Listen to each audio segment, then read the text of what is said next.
Kia ora koutou, everyone. Great to see you all in person. Apologies for myself running a little bit late. We've just had a couple of engagements this morning. We will start off with our emergency procedures, which are on the screen. Please take a moment to read those. And if you are feeling unwell at any point, of course, you are more than welcome to leave. And we certainly want to encourage people to still be able to join us via Zoom at all points as we have these meetings, if that was the case. Okay, the opening karakia. So if we could, so please feel free to join me. Kia hura te morino, kia whakapapa pounamu te moana. He huriarahi mā tātou I te rangi nei, aroha atu, aroha mai, tātou I a tātou katoa, hui e, tai ki e. Thank you. I have apologies from Councillor Brown, Councillor Milne, Councillor Rashid, and an apology for lateness from Councillor Barrett. So I'd move that the apologies from Councillor Brown, Milne, Rashid be accepted and a leave of absence be granted, and from Councillor Barrett for lateness be received. Do I have a seconder? Councillor Mitchell. Put that motion. All those in favour say aye.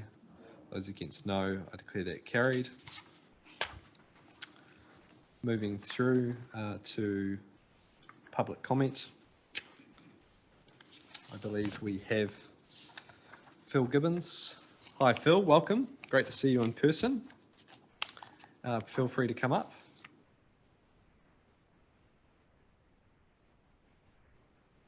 So Phil, you have 3 minutes to speak, and we'll see if there's any questions from councillors as well. Great, thank you very much. Tēnā koutou katoa, ko tēnei te mihi kia koutou. I just wanted to take the opportunity to have the face-to-face opportunity that you provide through this particular process. Clearly we have submitted to the annual plan in writing, so I'll take that as read. I guess I just want to have a conversation and highlight some of the stress points that are out there at the moment in your community, and in particular in the sport and rec community, through the lens and the interaction that we see it. There's no doubt that the sport and rec sector in your city is under pressure. That's not too different from anywhere else. Volunteers have been overburdened. Funding continues to be that stretch and that struggle that every club and every regional sports organisation struggles with. But the unknown right now is how many people are going to come back to things like organised sport and take that as their opportunity to be physically active. We don't know the answer to that yet, but there is some work going on led by Nuku Ora through the regional sports organisations to put some definition to that. With every crisis, of course, comes opportunity. And we think coming off the back of what we've experienced over the last 2 years is a real opportunity for us to affect change.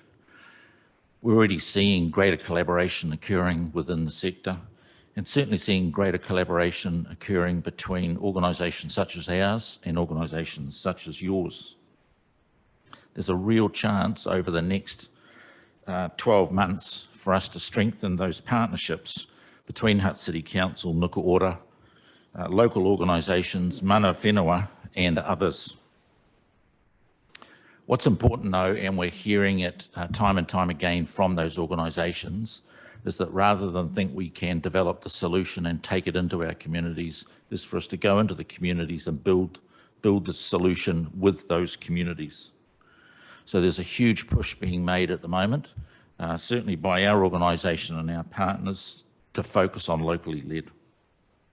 We've got to start doing some stuff differently, because if we go back to the model that we had prior to COVID, we're going to get a not too dissimilar result, and that is that there are far too many people out there who are not as active as they possibly could be. We need to change the system, to go back to the system that has been in place for so many years in that sport and rec space to enable people to be physically active is no longer appropriate. There's an opportunity for Hutt City Council, as I said, in partnership with Nuku Ora, mana whenua and other organisations, to start trying things and seeing how they go. let's be brave enough to try something, do something different. Of course, let's monitor the results and the effect that it's happening. But ultimately, we've just got to start doing some stuff differently. The system as it is not serving the needs of our communities. The people who are inactive are not becoming active. Those who are less active are not becoming more active. And certainly the providers out there are not providing those physical activity opportunities in a way that the participants want them to. So I guess my message here this morning on top of our submission is, let's be brave enough to look at the system, let's pull the system apart, and let's have another go at rebuilding it. Thank you. Thank you, Phil. Is there any questions? Councillor Mitchell. Thank you, Phil.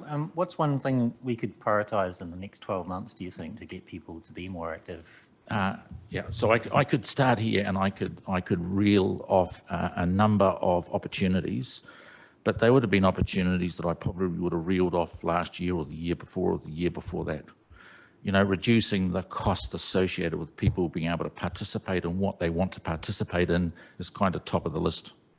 I think if we're looking for one item below that, then it's creating relief for the volunteer workforce, which enables sport and recreation in your city and in your wider region.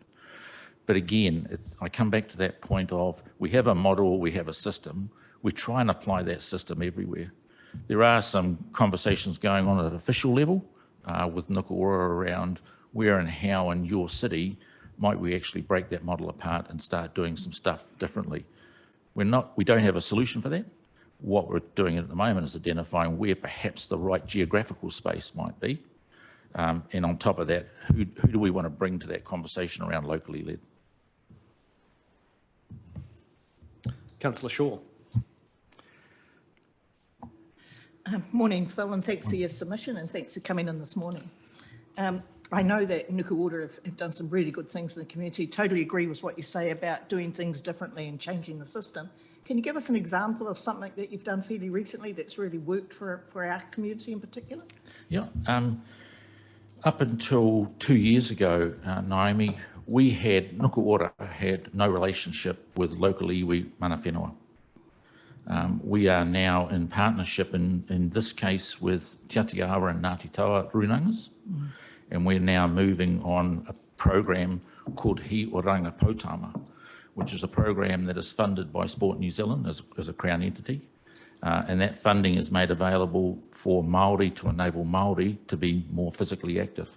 How do we do that? We do that through a series of what we would recognise as organised sport, but we're also looking to work with the two iwi around what is the traditional Māori games or sport or activities that they would like to introduce in order to increase physical activity. So fledgling relationship, but a huge relationship for us and I think for the community. But also there's an opportunity that's arrived there for us to do some stuff differently. Cool. Thank you, Phil. Thanks for the work you're doing too. Thank you. Is there any other questions? Thank you very much, Phil. Really appreciate you taking the time and it's great to see you in person as well. So. Thank you. Yeah, nice to be here. Cheers.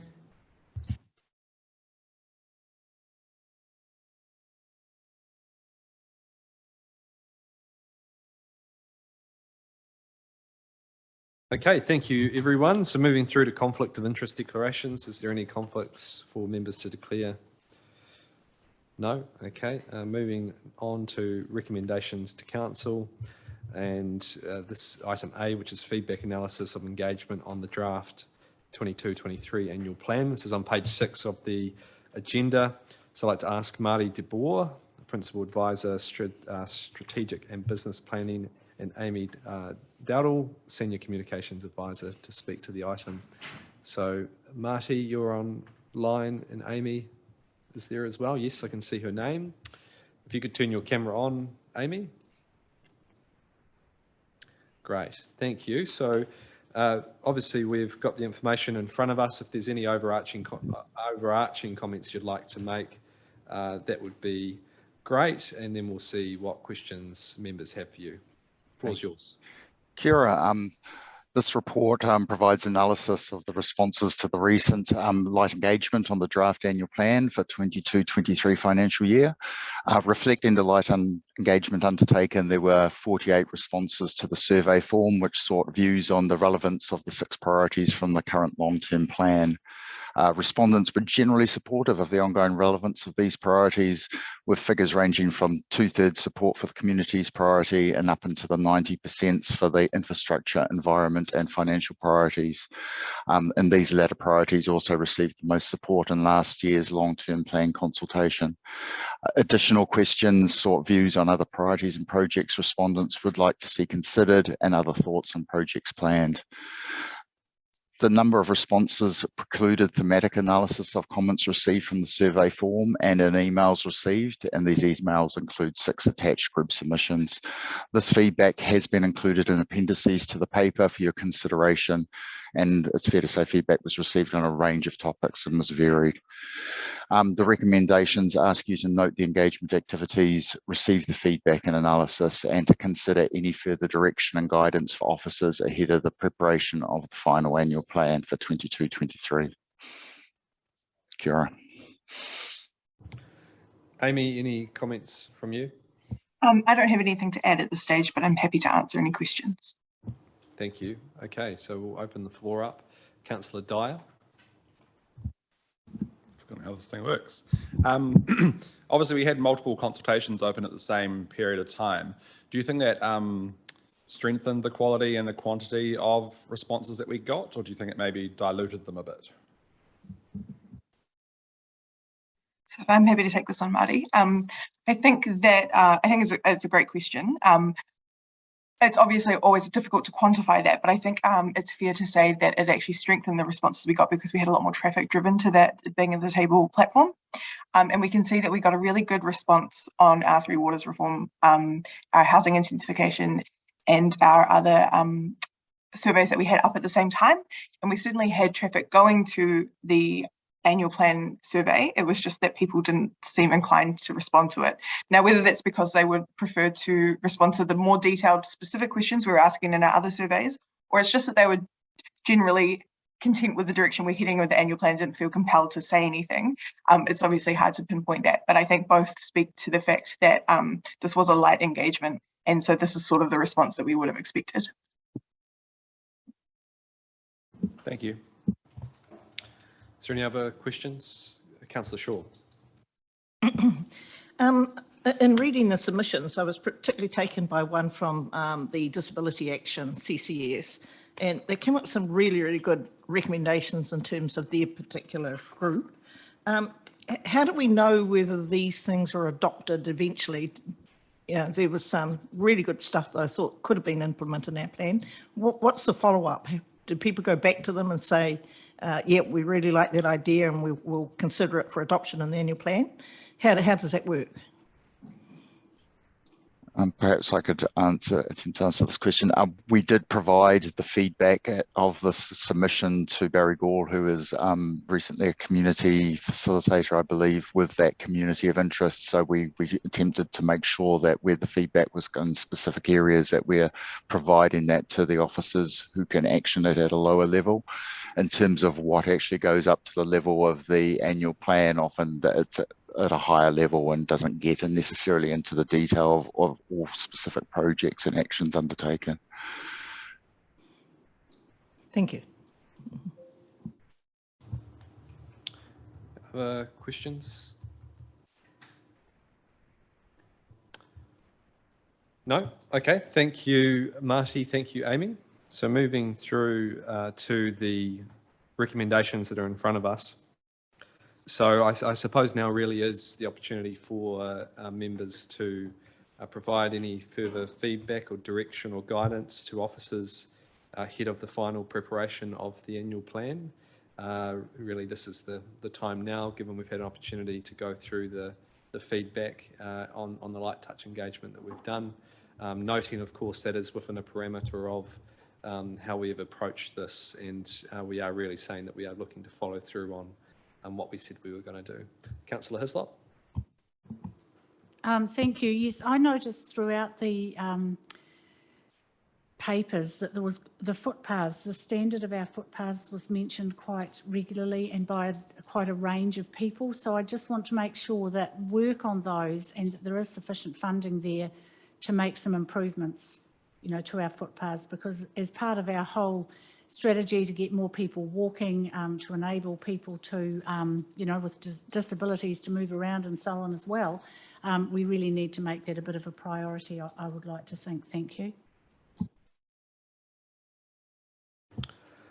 Okay, can I suggest on that one, because I also picked up on that, if we could have maybe a bit more come through at the final annual plan meeting from the transport team around what a reminder of what our budget is and what those plans look like for the coming year.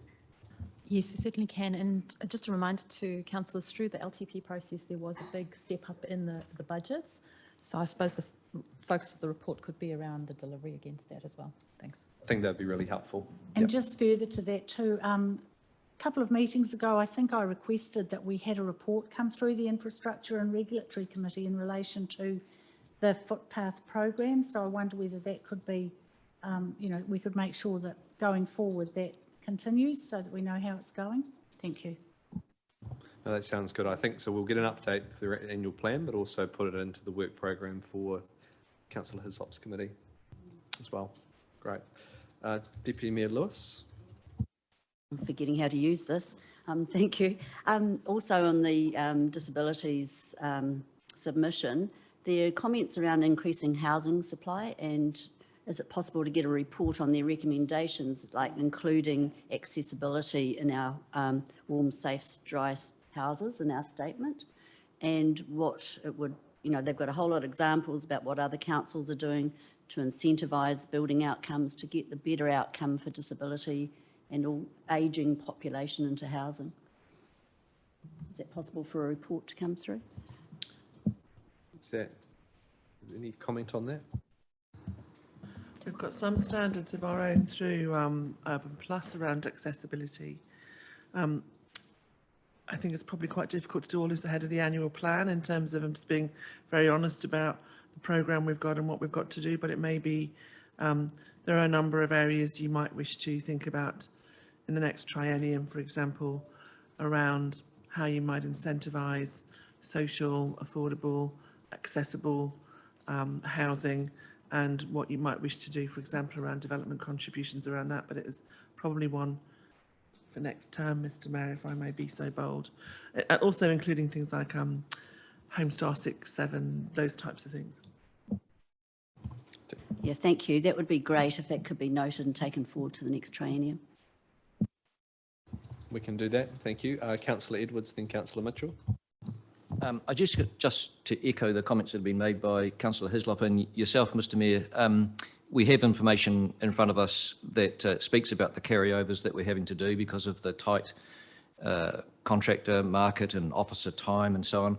And so when we're talking about footpaths or indeed any active mode of transport, I'm hoping when we get this report to our final annual plan meeting and indeed with officers' approach, they'd keep in mind our integrated transport plan.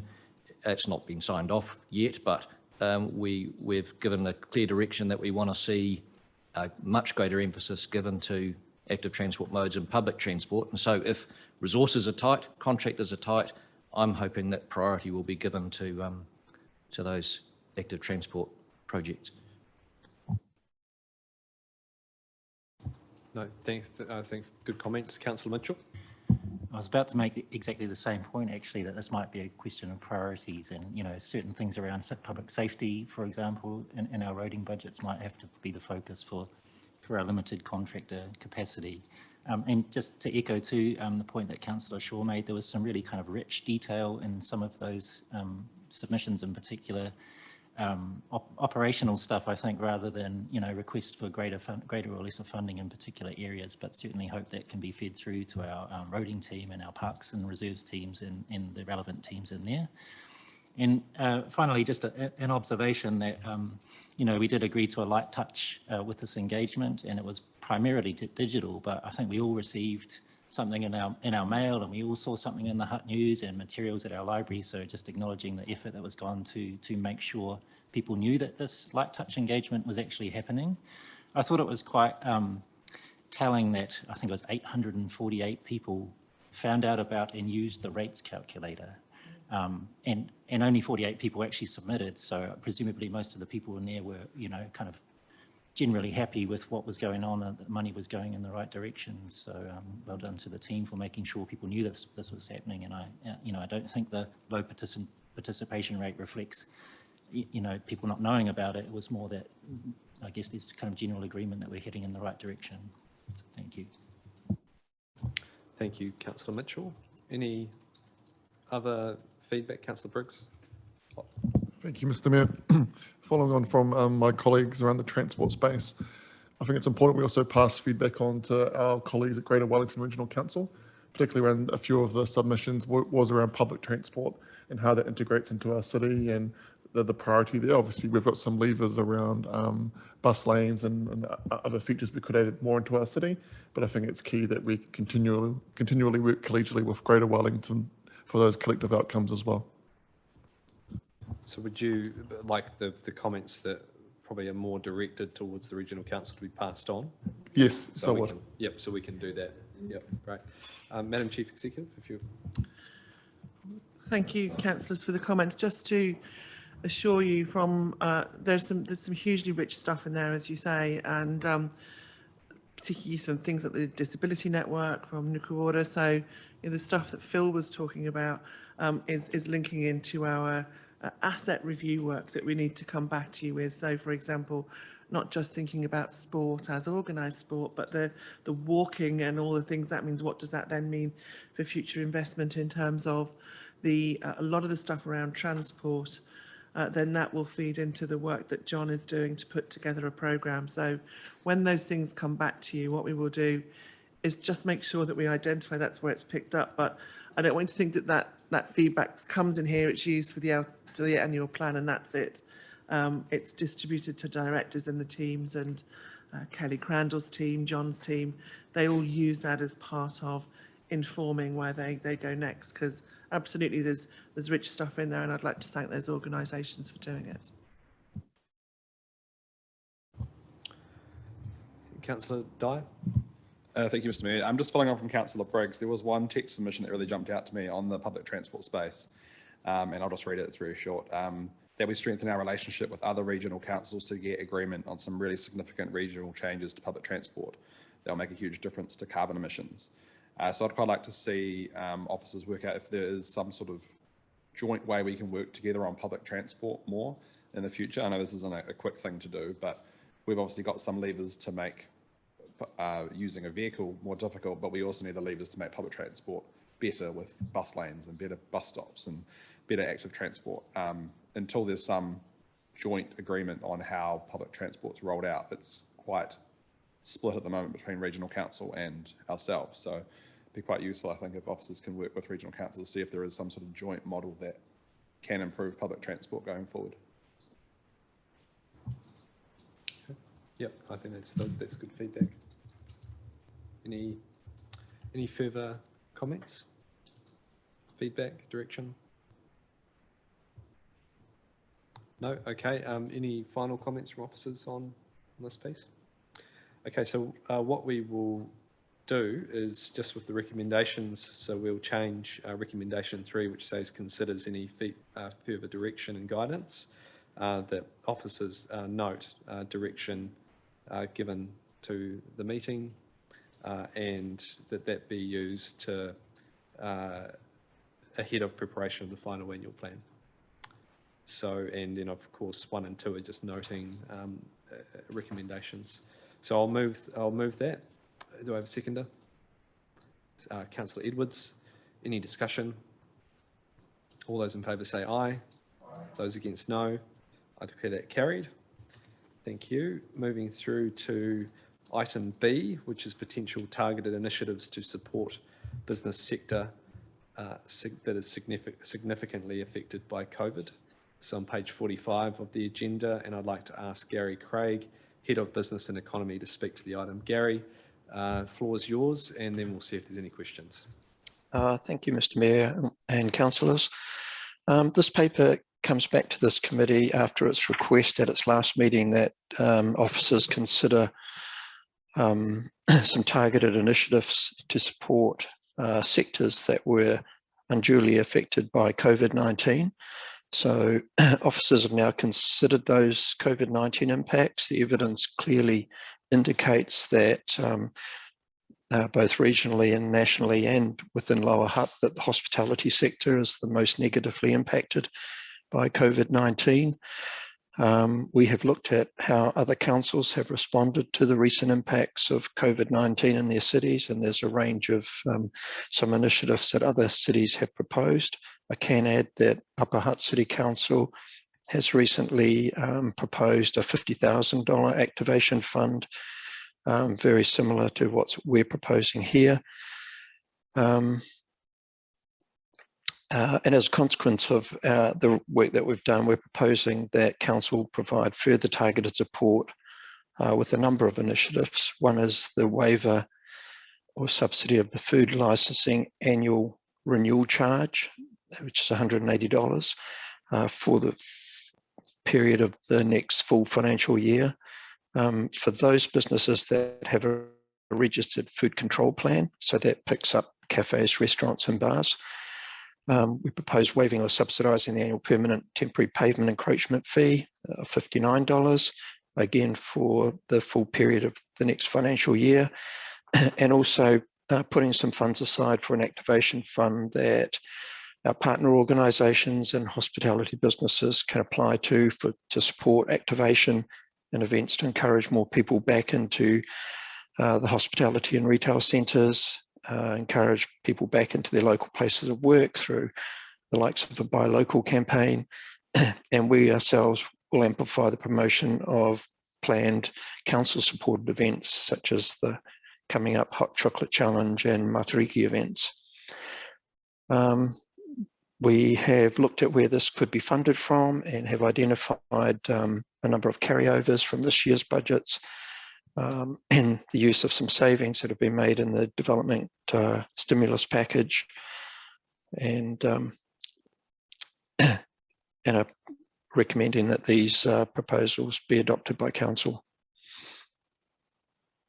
Thank you. Thank you, Gary.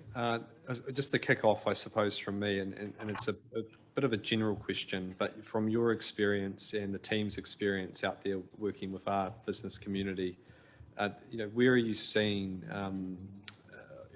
on the ground or feedback from other sectors outside of hospitality of how they're, and some of those, we know we've got some good data here that they clearly are impacted, and we know that, but how are others faring? Do you have a general sense of how that is in the wider city and those other sectors?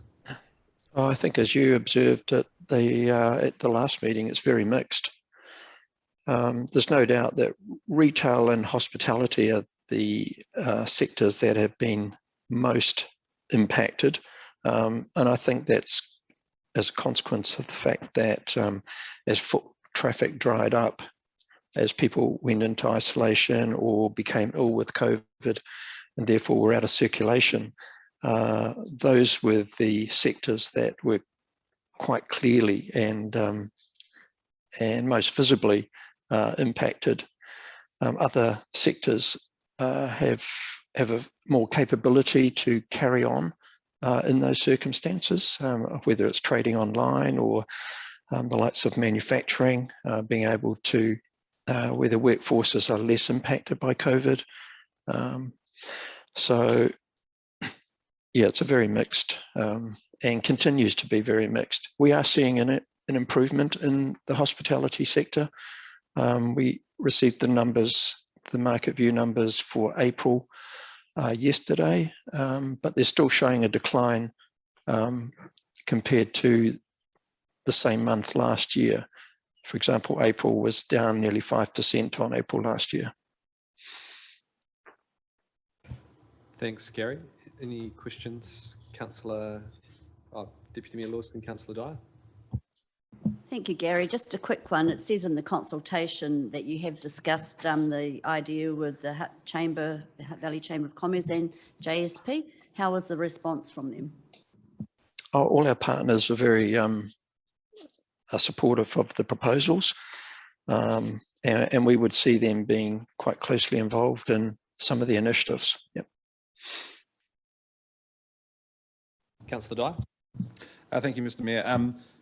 While there's no denying the hospitality sector has had a really big impact through COVID, the other big industry is events and arts.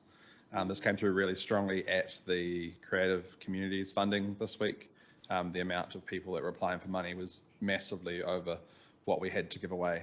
So while this is really targeted at hospitality businesses, there is some money in there for activation funds to get people back into these hospitality spaces. So it'd be really good to work with sort of a lens of how we can do that through events, but also the art space to draw people in. Like one of the applications last week was actually an event in the CBD to bring people into the CBD, and we weren't able to fund it through that fund. So I totally agree. In the best of circumstances, you would see local artists actually creating the activities that bring people back into the local hospitality businesses. Yep. Great, and as a follow on from that, Gary, I suppose the activation fund, there's enough flexibility in there to enable those other businesses that that Councillor Dye mentions to be involved with it. Yes, we certainly will make it that flexible. Yeah. Fantastic. Okay, any other questions? No, I know we've got James Lamb here as well. Did you want to make any comments, James? No?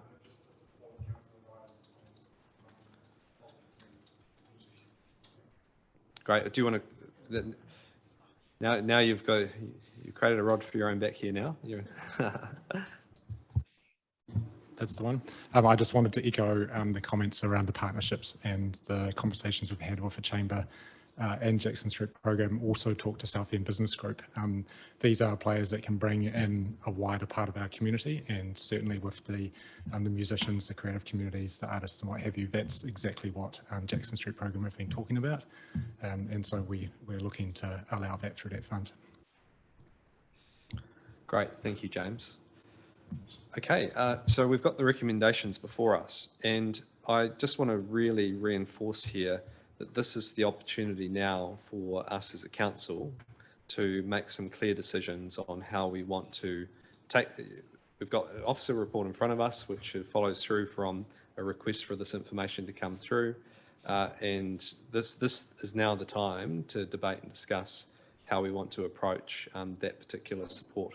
I know there were ideas from other councillors around differentials and the likes, and we do have some submissions there, and fair submissions from the Hutt Valley Chamber of Commerce. Now's the time to have that debate to give the direction for the final annual plan, because once we get to the final annual plan, it's basically time to sign off. So I just wanted to make that really clear now, that it would be good to get councillors' views to finalise and move forward with this.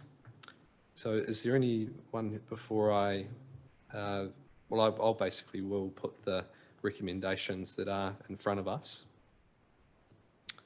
And do I have a seconder for that? Councillor Briggs, is there any discussion? Councillor Mitchell? Yeah, I'm really pleased to see this come through. One of the things I noticed reading through the paper about what kind of other councils are doing is that there's actually quite a lot in there that we've already been doing since COVID first hit. So really good to see that continuing support for our businesses.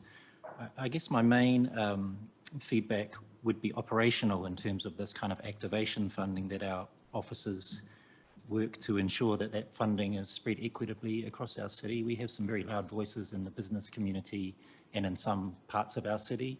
But, I just wouldn't want to see some other places miss out because they don't have a loud voice asking for the funding. So hopefully our officers can get out and about into the different kind of shopping malls around the city and just make sure that those people know the funding's available to them, and some of them may need a bit more assistance to access it than others.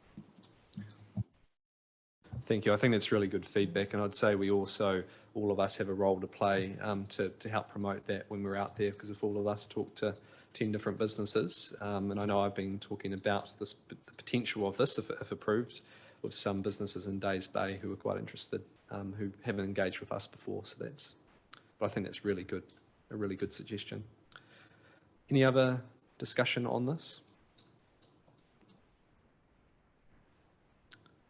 No? Okay, so I'll make just a comment to say thank you for the work that has gone in here. I think that this is a really good way to go and a targeted approach in helping those sectors which have been most impacted by COVID-19, and that is, I think, the appropriate way for us to be making financial decisions as a council. And I certainly look forward to being able to, with officers as well, to engage with those businesses, particularly around events, which I think there will be a real desire for, particularly as we head towards the warmer months later in the year. That, you know, I think attitudes will hopefully start to shift around COVID, and we'll be through the thick of it as well. So that's going to be incredibly important. And just to say also, I was out in Days Bay where I asked them what they thought about some of these waivers, and while some of them are small, they were quite clear that certainly for them every bit does make a difference for particularly those hospitality and retail businesses at the moment. So I think that will be well received. So it's been moved and seconded. All those in favour say aye. Those against no. Declare that carried unanimously. Okay, so moving through.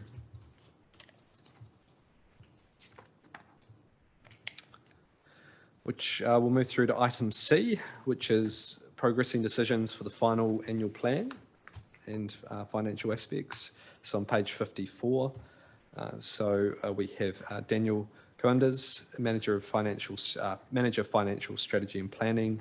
I know you've got a PowerPoint presentation, Daniel.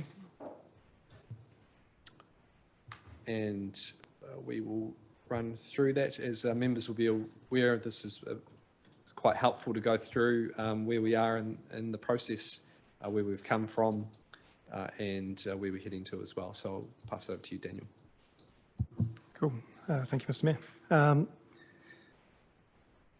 Yes, so running through the presentation. So as always, we'll start off just to remind you where we are in the timeline.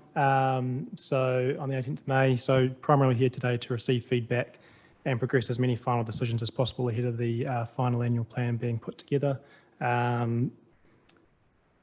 You'll see that in the report, most of the decisions that we're asking from you today in terms of budget matters are primarily around carryovers and rephasing of some of our more significant projects based on the most up-to-date information that we have.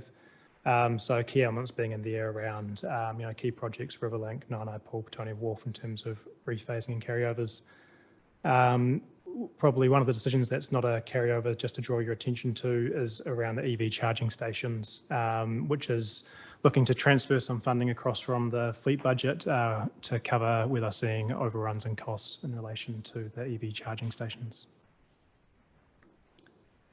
The other thing I just wanted to highlight today is, as we put it together, we still have a number of forecasting risks as part of our preparation of the final annual plan. Some of these are just things we have to live with, but ultimately are trying to manage, and some of them are a bit more manageable in terms of our budget risks.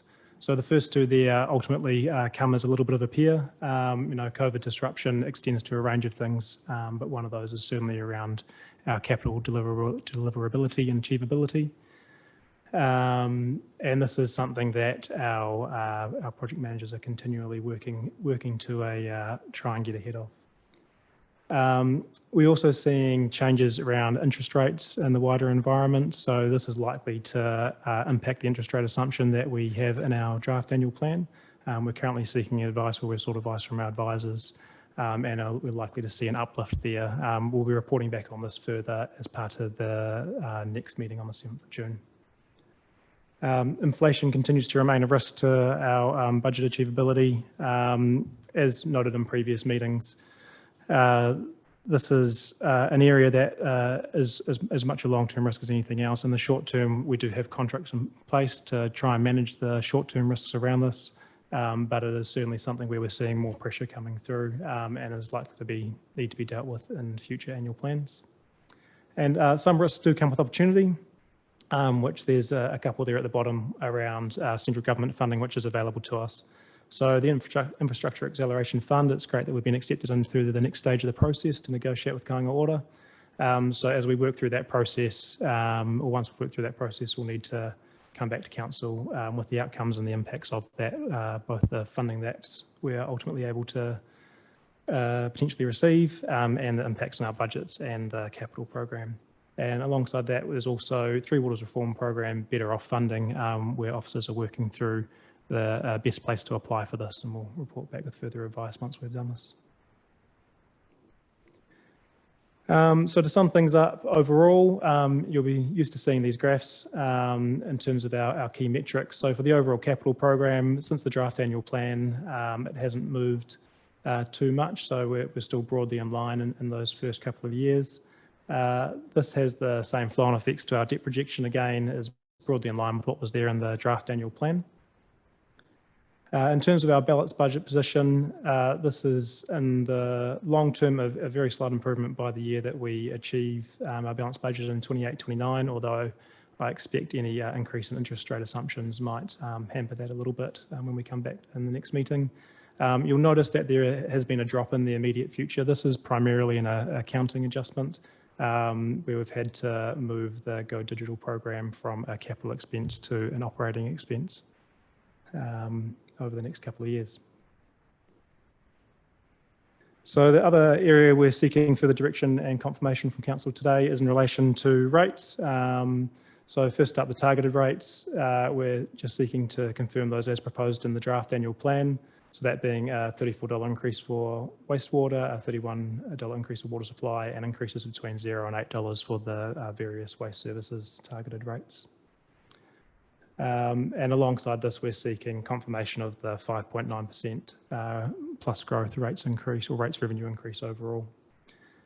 Following on from the last meeting, we did also just want to provide some further advice around the general rates allocation approach, and just to remind yourselves around the position that you came to as part of the long-term plan, which was to adjust the allocations to move towards a 1% a year towards shifting away from rates away from residential towards commercial ratepayers. And we've presented some of the impacts of this. As you can see on the screen here, the outcomes for the average residential ratepayer would be an increase to $156 a week from $132 proposed in the annual plan, or for a commercial central ratepayer, a change from $1,234 down to $642 increase in the current year, if you chose to pause the current approach and stay at the 62% split that is currently or was there in the previous year. So to sum up in terms of direction that we're seeking today, we're seeking your endorsement of the budget decisions, including the carryovers, looking to confirm the rates increases to be included in the final annual plan, and alongside that, confirmation of the allocation approach to apply to the general rate, and also seeking any other feedback that you may have as part of the preparation of the final annual plan. So from here, we'll be coming back to you on the 7th of June with final budget decisions and updates, and this will include that interest rate assumption update. We'll also be providing narrative updates to the draft annual plan, which will be in kind of more topical or areas such as, COVID or Three Waters Reform, where information has moved on since the draft annual plan was prepared. And subsequent to those final decisions on the 7th of June, we'll be preparing the final annual plan for adoption on the 30th of June, alongside the rate strike to take place on the same day. But that's all I have for now. I'm happy to take any questions. And we also do have a range of budget managers lined up to answer any questions around any of the carryovers that you may have. Great, thank you, Daniel. Was there any questions generally, and then we'll go into the table 2 and go through each item as we do. Councillor Dyer. Thank you, Mr. Mayor. My question's on the asset revaluation, specifically councils. Will that be done ahead of the rates being adopted? And obviously, that'll have a flow-on effect with depreciation later on. That's the first part of the question. Yes, so we are planning to do the revaluation earlier than we would have done in the LTP, just because of the inflation that we're seeing around the sector. It will have a flow-on effect to depreciation, but that has been factored into the estimates there that have been included. So we don't know the exact amount, but we have included an assumption around what the impacts would be. That was my next question. Have we put that in there? So we have. And the second one was, is there any benefits to us doing it at the same time that we do the city's revaluation, or not really? Not really, no. Oh, sorry, Jenny, you may have. Sorry, can I just add to that? In terms of the property city revaluation, that's outlined in the rating legislation, so that happens every 3 years. The next revaluation is planned for the 1st of September this year, and homeowners will find out their new property values in about December. They'll get those notices from Quotable Value, and that'll flow onto the next annual plan. Okay, so it's quite a separate process compared to our asset revaluation of council assets for accounting purposes. Okay. Any other questions? Councillor Mitchell? Yeah, just in terms of that valuation of our assets, it kind of talks in the paper about how construction costs are changing, and that's fluctuating a lot right now. Does that mean, what does that mean for, you know, the next kind of period where we've reevaluated them now, and they could go all over the show, presumably in the next year or two as well? Yeah, we get specialist advice across this. So we've got a company working with us on that to make sure that the unit rates applied to the different asset categories are based on strong evidence, and the auditors are going to require that of us. So, you know, there's a lot of work happening in that space, and, you know, it's got to go through a lengthy audit process and so on. So the values that are arrived at will, you know, we'll have confidence in them. Any other questions? Councillor Dyer? Yeah, mine's on the Wellington Water comments on paragraphs 8 and 9, where it talks about further updates coming to us in June. Are they just going to be carryovers and they're not going to have any impact on the projected rate increase? They should not. So it's primarily carryovers, but what Wellington Water is also looking at is from an achievability lens, what they think they can achieve next year. So once you add carryovers on top of the budget, is that actually an achievable target from a budget perspective? So it may be that elements will be pushed out into the following year as well to make next year's budget an achievable program of work. And if I can just add to that, just in terms of, there was a number of risks that Dan mentioned, those forecasting risks, and you know, they're all in the longer term. So capital delivery pieces as well. The impacts we're expecting will be on the longer term. The actual annual plan for 22-23 that we're expecting, that the advice that we come back to council with will not have any changes to proposed rates increases or anything in the short term. It's more longer term risk factors.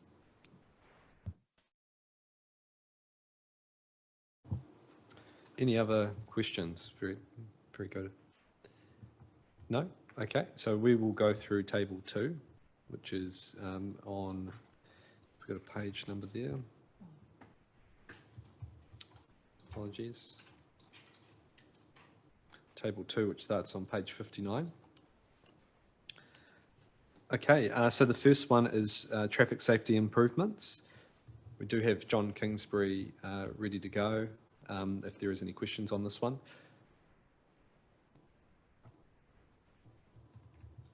No questions, so we're happy with that. Okay, great. Moving through to, so we'll give that one a tick. Moving through to miscellaneous traffic safety works. Any questions on this, or are we happy? Councillor Dyer. Thank you, John. My question's more probably around the timeline of the school speed zone work that's mentioned in this report, and just if you're able to give us some indication. I know it's been talked about for a while. Thank you, Councillor, and kia ora koutou. We're actually, and in listening to the feedback earlier around the annual plan, that feeds into this as well.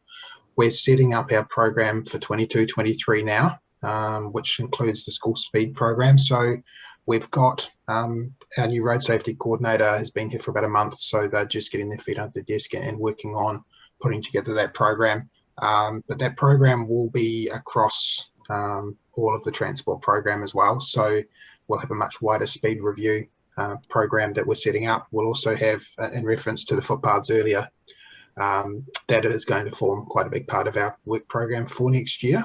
We have had an assessment done, so we're aware of what the where the issues are in terms of, where the worst footpaths are. So they will be prioritised across the rest of the work program for next year, which will come back to the Infrastructure and Regulatory Committee in early July.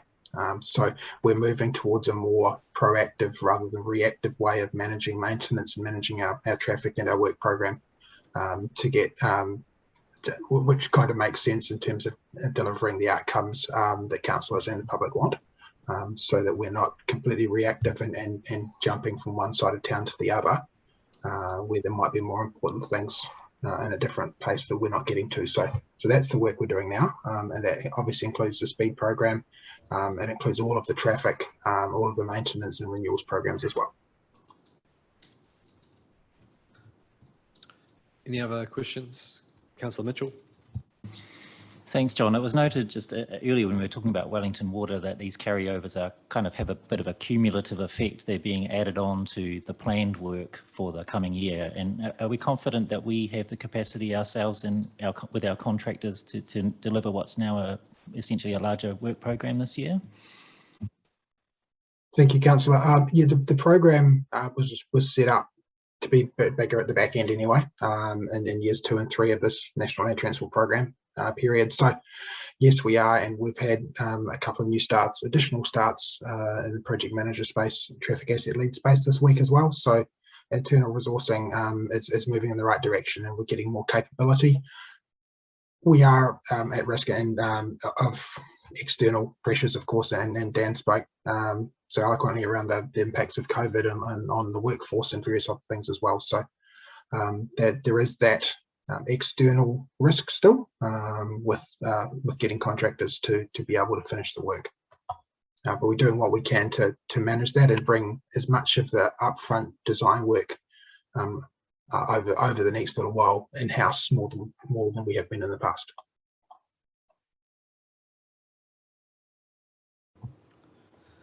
Any other questions? Okay, so we're happy with that. Great. Moving through to the Wainuiomata Town Centre upgrade. It's pretty straightforward. Yes. Okay, so I think we're comfortable with that. Nainai Town Centre improvements. Again, pretty straightforward. Yep, okay, happy. Petone 2040. Anything on that? No, happy. Event Centre and community houses. Happy, yes. Riverlink. Yep.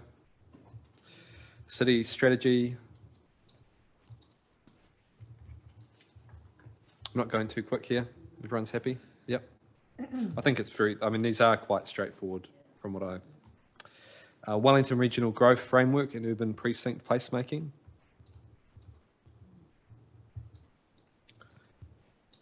Okay. Yes. District Plan.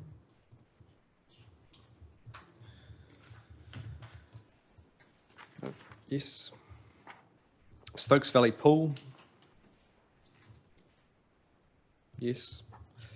Dust collection storage upgrade.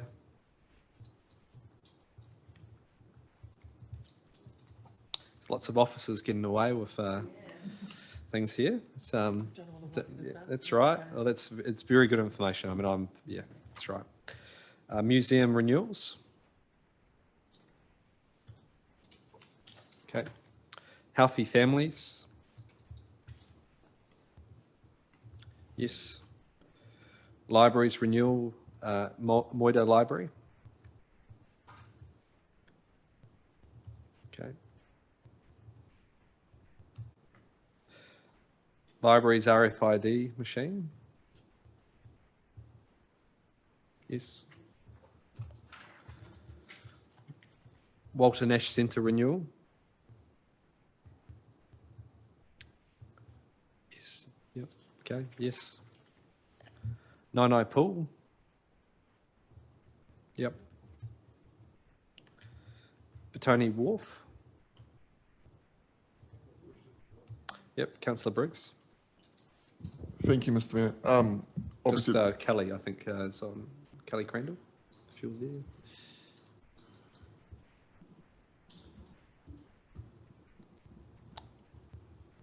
I can see Kelly's there. I'm not sure if her camera's on, if she is present. Just want to check before I ask the question. Yeah, yep, go for it. Great. Thank you, Mr. Mayor. Thank you, Kelly. Obviously, this has been kind of carried over from last training as well. And so my question around this, with transferring the funds and carrying them over, is it realistic that we're going to be able to do any work in the next year or the year after that? Or is it more a holding pattern? Like, what's the reality of deliverability in the next year or two as well?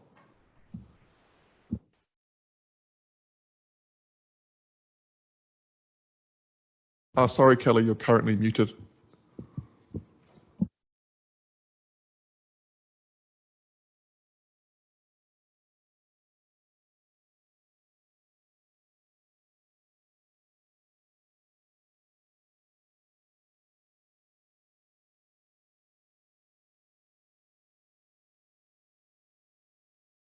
Maybe I can speak to that one while Kelly's just sorting out the technology there. Through you, Mr. Chair, the Petone Wharf has been delayed because of the need for a conservation report, and so that's going to now form a key part of the decisions going forward. The next step in this project is to develop some options, working with Heritage New Zealand and with the community to develop some options. Certainly the intention is for resource consent next year and construction to be underway either late next year or early the following year. So yeah, the plan at the moment still leads us through to the construction phase. There are a number of variables within that, the development of the options, the coming back to the problems we've seen today with COVID and the ability to source both people and materials. So the plan is, yes, that we have construction and the timeline starting in the next 18 months, but there are a number of variables still in there.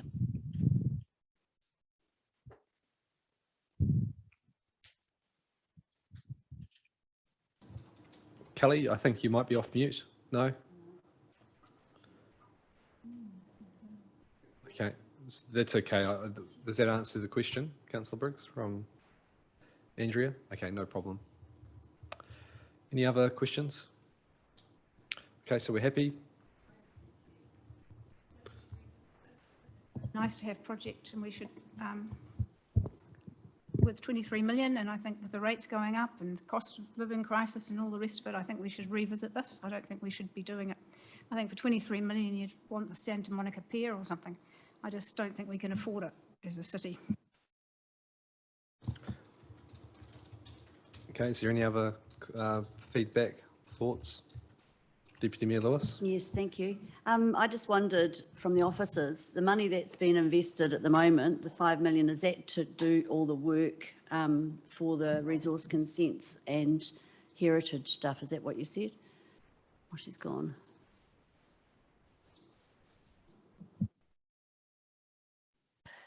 The forecasting now aligns with the current project timeline, and so yeah, that's the work that's happening at the moment, is the preparation of reports and information for a resource consent, so that the money that you see in the budget now aligns with the current project timeline. Thank you. Okay. So my thoughts on this are just that the work would have to be done anyway to know what to do the next stage. So I think we need to push forward and then make the call later on once we've got the data and information available. The community have had a big say in this project, and it's not their fault that, you know, we've had COVID and pandemics and it's been put on the back burner, no staff, all of the issues that have afflicted most of our projects. So I'm really wanting your support to push through to the next stage, and let's recall it, not recall it, look at it then. I'd just add that for any major project, if this is a desire of any councillor, they should have flagged that in February, so we could actually engage our community. I'd actually mentioned this on occasion. There was no motions. There was no motions. Everyone's had the opportunity to engage, and they choose not to in the council meeting. So I have actually mentioned this before in a council meeting. Did you move a recommendation? No, Councillor? I didn't, and I'm allowed to mention it today, and I just have. I'm not saying you're point of order. Point of order, Chair. Councillor, I've got it. I'm not saying you're not allowed to mention it. I'm saying that if you wanted to genuinely look at this, we would have raised it earlier, and we would have put it to a vote then. on whether we would have actually consulted our community rather than doing it at the 11th hour. So it's just unfortunate. Sorry, I was about to say Councillor Jenny. Don't want to give you a demotion. No. Sorry, Jenny, yes, please. Thanks. Thank you, Mr. Mayor. Just mention that through the LTP process, we really went through a detailed consultation process on options for Petone Wharf, and there was a lot of feedback from the community through those options, and the LTP's obviously got the decisions baked in with the Petone Wharf progressing. So if we were to, if council wanted to reconsider that project, we really, or options on it, I'd expect that we go out for consultation again. Yeah. Absolutely. So, we're happy with that, the exception of Councillor Sutton. Okay, so yes. Hutt Valley tennis funding, transfer of OPEX funding, Councillor Dyer.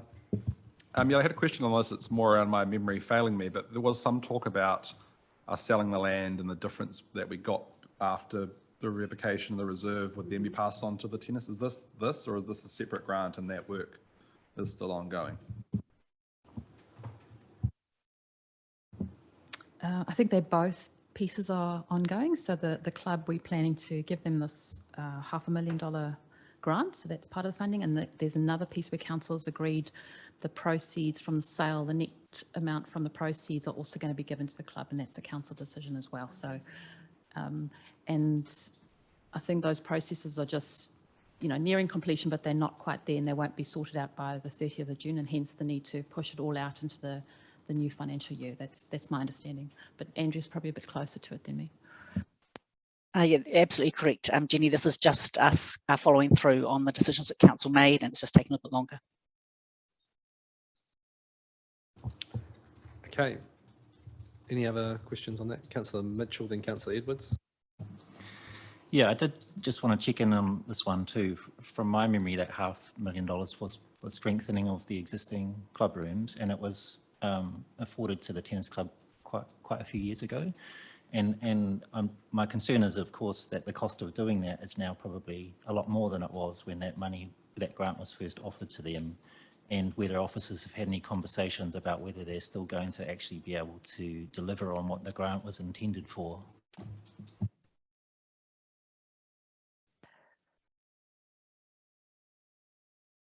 I'm not completely up to speed with the latest conversations with the club, but I know that when the latest decision was made, they did have to rethink some of their plans. So they have been scaling their plans to match what funding is available. And the latest decision, that's changed from the very start of this process. The latest decision, I think, was probably 18 months ago. So the current issues that everyone's having around cost of doing things will be impacting them, but we'll keep working with them on that.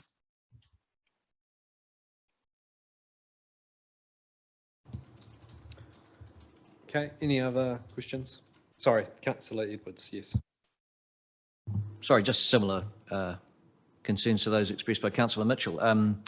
My recollection of this event was there's quite a bit of pressure on from the club to get this sorted, because they kept affirming to us that their own budgets were being eaten away by costs, and until they could get this project underway, they were in a bad financial position and increasingly unlikely to go ahead with what they wanted to do. And it just seems to have, come to quite a grinding halt. I just wonder whether it might be useful to have some sort of report back to one of the committees as to where this is at, and as Councillor Mitchell has asked, whether the club's attitude has changed at all as a result. I'm very keen to see the project go ahead, and I thought we had found a solution, but it just seems to be dragging on. Can I suggest that maybe we can get probably an update on that pretty quickly, so that could come through an elected member's request, if you're happy with that. Yep, so we don't have to wait. Okay. And maybe if I just could include the revocation reserve stuff, because I know that was delayed a bit, what the new time frame is for that. Yep. Okay, so we're happy with what's in front of us. but you'd like that information as well, just generally on what's happening? Yep, okay. Reserve improvements. Happy? Yes. Williams Park improvements. Yes. Go Digital program. Yep. Vehicle fleet.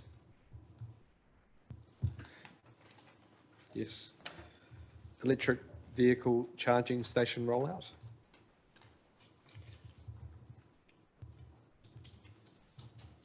Yes. Councillor Dyer. Thank you, Mr. Mayor. I think the question kind of touches this one, but also the one before. Is there any downside to taking some money from the vehicle fleet and putting it into EV chargers? Are we going to get to a stage later in the year where we now can't afford to switch one out because we've taken some of the funds away? Or are we confident that the vehicle program will be able to proceed with the budget that's still left behind? Mr. Chair, I can answer that question. Thank you, Ewan. In response to Councillor Dyer, there is very limited risk. So we have looked at the estimated and anticipated fleet replacement next year, and the funding broadly matches with what we require to finish the EV charging project, at least for what we know today. And a follow-up question specifically on the EV chargers. We still haven't got in front of us. It's mentioned in the LTP that there's $2 million of revenue generated from these EV chargers, but the financial table isn't in this paper. Do we have an idea of what the breakdown for operational revenue will be from these charges? So in response to that, there was a business case presented to council in the lead up to the last long-term plan, and that information is still the most up-to-date in terms of what we have. The apps for actually collecting the revenue is scheduled to go live next month. And so early in the new financial year, we will get a better idea of the actuals versus the estimates in terms of the business case. So I guess for now, like, would it be prudent to at least put some draft numbers in these financial documents showing the operating revenue coming in, as opposed to the moment it just says nothing, there's zero in there? This is because we're only looking at the change request. So this is only shifting money from one budget to another. So these appendices that you have in front of you, they do not look at the OPEX income or outgoings. It's only the CapEx funding that we're moving from one to another budget.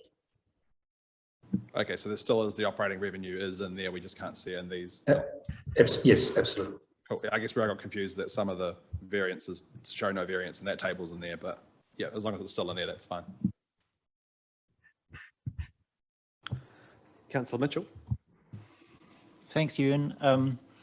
It's kind of apparent from this paper and our previous discussions that we've learned a fair amount in this rollout about the challenges and the true costs of rolling out EV chargers. Looking to the long term, does that have any impact on our kind of long-term thinking about whether or not our council might need to invest more in this over the long term or seek additional government support or anything like that? Not at this point. It's too early to tell. We're still in the middle of the rollout, and so it's too early to tell whether the actuals and how they compare against the business case that we compiled. So I think by the middle of the coming financial year, we will have a better idea to really look at the future in terms of what this might mean over the next 5 to 10 years, potentially. There's also some uncertainty around what the emission reduction plan that the government has just released will do in terms of EV uptake. And obviously, if the uptake is faster than we originally anticipated, then that would positively feed through in terms of this project. Councillor Hislop. Thank you, Ewan. I would think we need to sort of encourage private businesses to be installing EV chargers as well. I know that, for instance, Queensgate are going to have their own ones in their car park. And I think Z putting some in their petrol stations. So that probably going forward is it's probably better for commercial people to be doing it as much as relying on the council to do it. Would you agree with that? And can you see that happening? Yes, I absolutely agree. So this project is really only a part of the bigger picture in terms of what needs to happen in terms of EV charging. Looking at the particular project that we're rolling out in terms of having, we're working with Meridian, and as part of this project, they're also rolling their own charging stations in the same locations to co-locate. We're rolling out DC charging, they're rolling out AC charging. So we're actually already having engaged, or facilitated private investment. I'm also being made aware that a private operator is looking at putting in additional DC charging at a supermarket in the Hutt CBD area. So that will increase availability as well. And going forward with the increasing rollout of hyperchargers, so those are units that are very high power and can fill up, can provide a vehicle with 300-400 kilometers of range within minutes. Those are increasingly being rolled out, and I'm aware one private operator is looking at opportunities in the lower Hutt area. One of the key challenges in the Wellington region is Wellington electricity in terms of the ability to actually secure power and make it cost effective for those operators. Thank you. Deputy Mayor Lewis.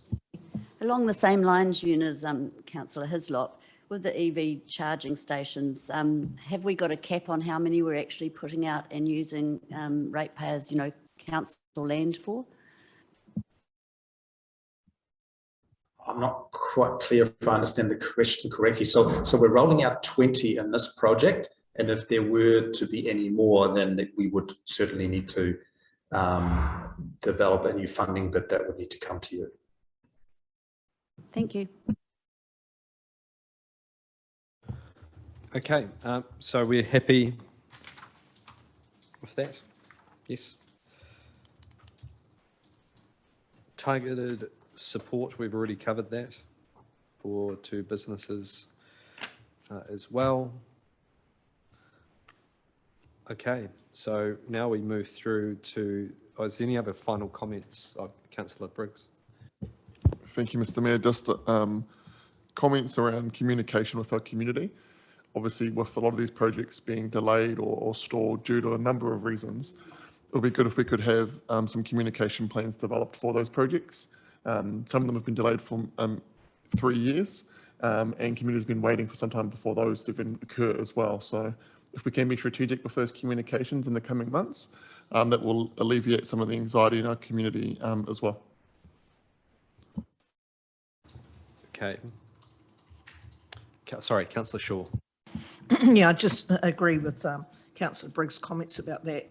Obviously, there are some concerns about that these delayed projects will incur extra inflation and costs rolling over. So I think really appropriate commentary or communications is really important to our community, and that contingencies are built into these costs. Great. Okay. Is there any final comments from Joe, Jenny, Daniel, just from some of the discussion? Oh, thank you, Mr. Mayor. Obviously, just picking up those last points, we have been using, particularly as things come through Councillor Edgeworth's committee, through policy, finance and strategy around performance and the COVID delays, where things are at. Once you take these decisions today and then move into the decisions that flow on from that, from the annual plan, of course, we'll communicate those out to the public. I think they understand that COVID has delayed lots of things, but it's important for them to know that you're not stopping things. We're actually making the provisions for things to happen in the future as you have promised. Okay. Just one final question, I suppose, just when I look at rates, and where do we sit in comparison to other councils in the region with what they've proposed? And I don't know if some of them have had their meetings or not yet, but where do we sit in the Wellington metro region in particular? We're low, in summary. From memory, Wellington City Council have got something like a 9.6% increase. I don't know the details of the others offhand, but we did a detailed comparison for the last meeting, so I'm not sure exactly where they've landed now, but I think we're on the lower end across the region, and we can get some further details sent through the elected members' query as well. I think it'd be helpful just for, I mean, it's just purely to give us context of where we sit and for the final annual plan. And I know that the other councils will have had the opportunity to meet and give their direction as well. So if we could have that come through to that report. Yep, Councillor Hislop, Councillor Mitchell. And could that also include the Greater Wellington Regional Council rates increase as well, please? Yes, we certainly can, and theirs is a big increase. I think it was something like 10%. Yeah. Okay. And in relation to that, I often wonder how many of our residents engage or what sort of communication there is or consultation they have with Greater Wellington Regional Council, because across the whole region, every single one of us is paying their big rates increase. It occurs to me, how many of our residents actually, take part in the consultation with them. It's quite a significant part of, the rates that we're paying overall, separate to our own. Councillor Mitchell. Yeah, and just a further request, Jenny, for that kind of contextual piece across the region. There's been quite a lot of discussion about differentials and whether that can also be information be provided to us where other councils sit on, particularly that kind of business residential differential. Actually, I did do a little bit of research on that just earlier this week, so I can give you what I found through sifting through the draft annual plans and so on. So Wellington City Council, their business differential for the current year is 3.25, and through their annual plan process, because they've had their property revaluation process undertaken and they're trying to balance back the share of rates that gets allocated to commercial versus residential. So what they're proposing is their business differential is going to go up to 3.7 in their draft plan. And then the other councils, Porobura's, their business differential is 3.1, Hutt 2.9. So our commercial differential at 3.14 is kind of aligned to the other councils in the region. And our commercial suburban is 2.9, so that's a little bit lower. So just to give you a bit of that sense, but we'll put it through, the elected members will provide a written response as well. No, thank you, that's helpful context. Okay, so we've got recommendations. So I will put up on the screen some recommendations which just make the edits, basic edits from what was before us.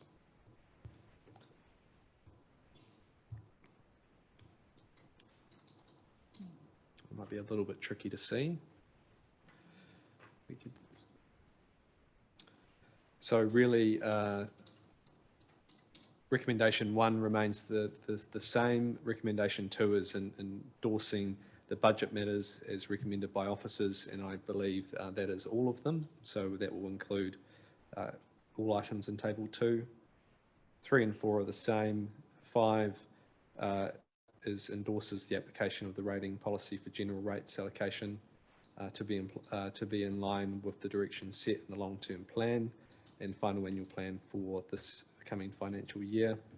And 6 endorses the 5.9% rates revenue increase together with 1.1% for growth, as noted in paragraph 61, including targeted rates increases as set out in table 4 to be included in the final annual plan. 7 endorses the fees and charges to be included in the final annual plan, and we're removing 8 because we've given that feedback. Okay, does that make sense? So I will move those recommendations. They're on the table. Do I have a seconder? Councillor Shaw. Any discussion? Councillor Dyer. Thank you. I just really briefly, I just wanted to acknowledge all of the officers' work for keeping us within this 5.9% target. This was set through the LTP process a couple of years ago, well before inflation was where it's sitting now. And I'm actually incredibly surprised that you haven't come back to us and said we need to increase this to match more with where inflation is, as others have around the region. So yeah, just really wanted to commend officers for their work for keeping us within our LTP targets. Councillor Edwards. Yeah, sort of echoing Councillor Dyer's comments. There will be some ratepayers that will choke on their Weet-Bix to hear 5.9% overall increase in the rates take being described as restrained or conservative, but I reckon that is an accurate description of what we're doing, given what's happening with inflation, what's happening with interest rates, what, as we've just heard, what other councils around the region are proposing. We've got a big capital works program underway. We're not cutting services in any areas. We've been told clearly in this report that we're being insulated a little bit because we've got contracts in place that have some life left in them. So, you know, it's going to be a little bit tougher in 23, 24 perhaps to hold our rate increase. But for now, I think we're, you know, it's a sound budget that we're putting forward, and I think that's reflected in the amount of feedback that we got and the tone of the feedback, and perhaps, you know, emphasised by relatively little feedback from the business community, although quite a strong submission from the Hutt Valley Chamber of Commerce.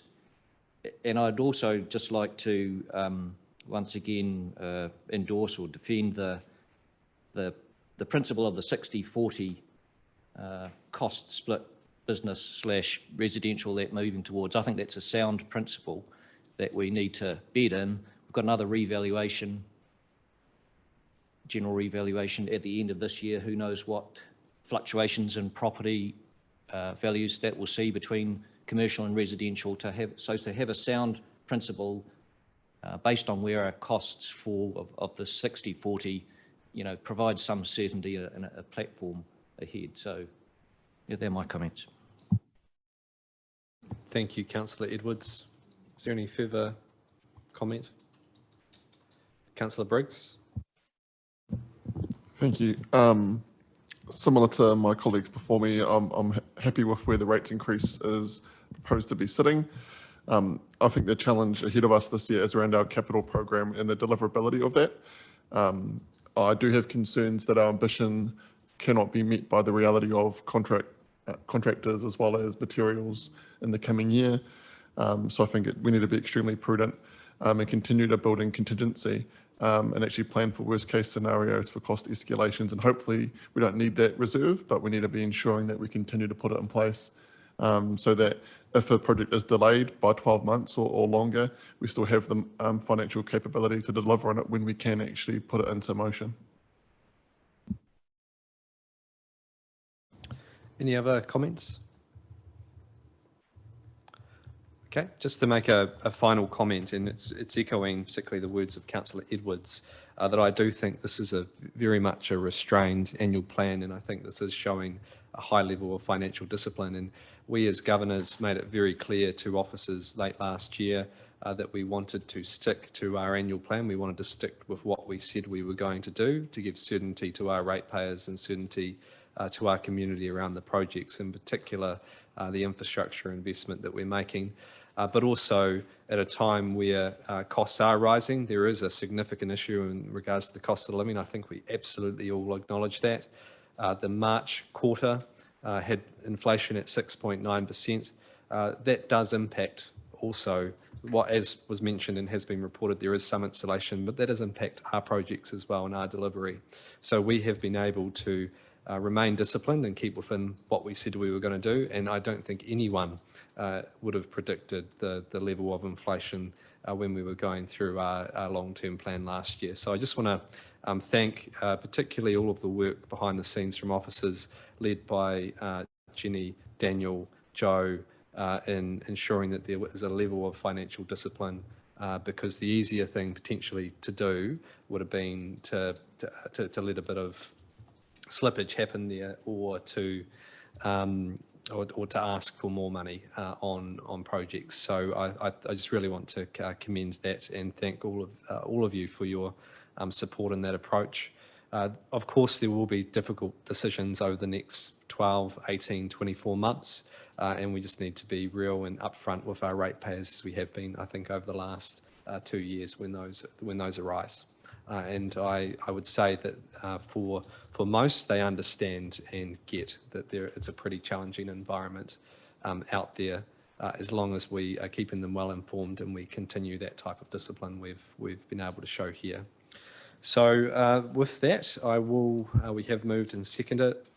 All those in favour say aye. Aye. Those against, no. Okay, do we want to have a, would you like that no recorded, Councillor Sutton? Yeah, okay. Okay, so I declare that carried.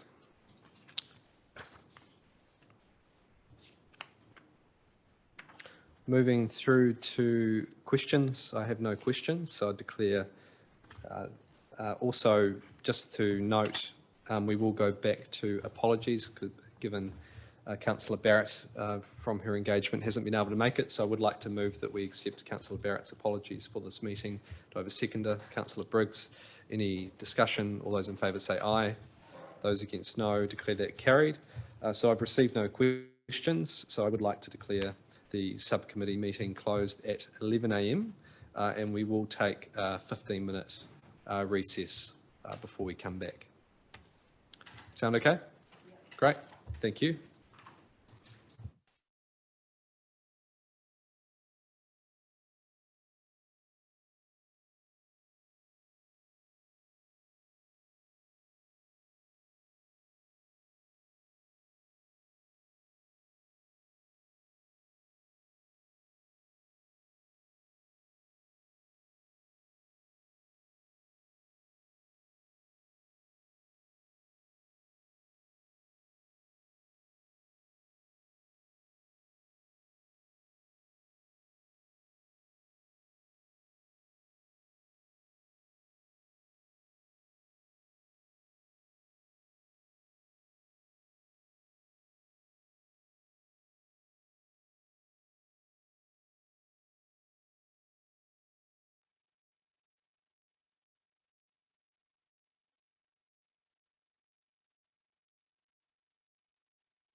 Okay, we'll get underway. We'll start the additional council meeting the 18th of May.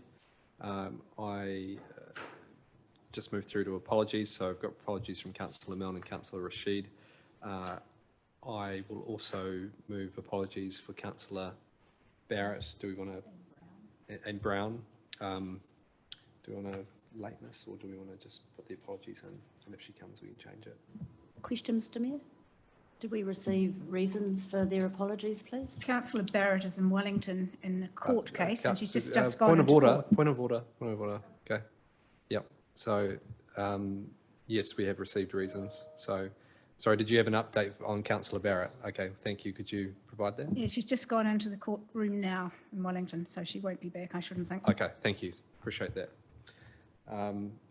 So if we could just put the, yeah, we do have those reasons. So for Councillor Milne, Rashid, Barrett and Brown, do I have a second, move that, do I have a second, Councillor Dyer? Okay, Councillor Mitchell. Okay, all those in favour say aye. Those against no. Declare that carried. Okay, moving through to public comment. There is no public comment. Conflict of interest declarations? No. Okay, and just a moment.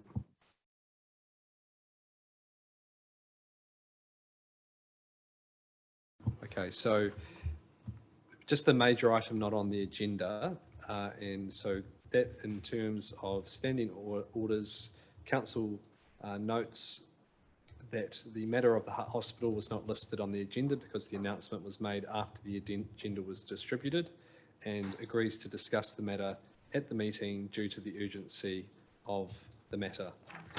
I do know that, of course, we have two members who are also DHB members, so we'll allow for Councillor Briggs to get back in the room just before we discuss that. But I just want to put that on the agenda, and we'll deal with that last, if we're comfortable. Okay, so I've moved that. Do I have a seconder? Councillor Hislop. Any discussion? All those in favour say aye. Those against no. Declare that carried.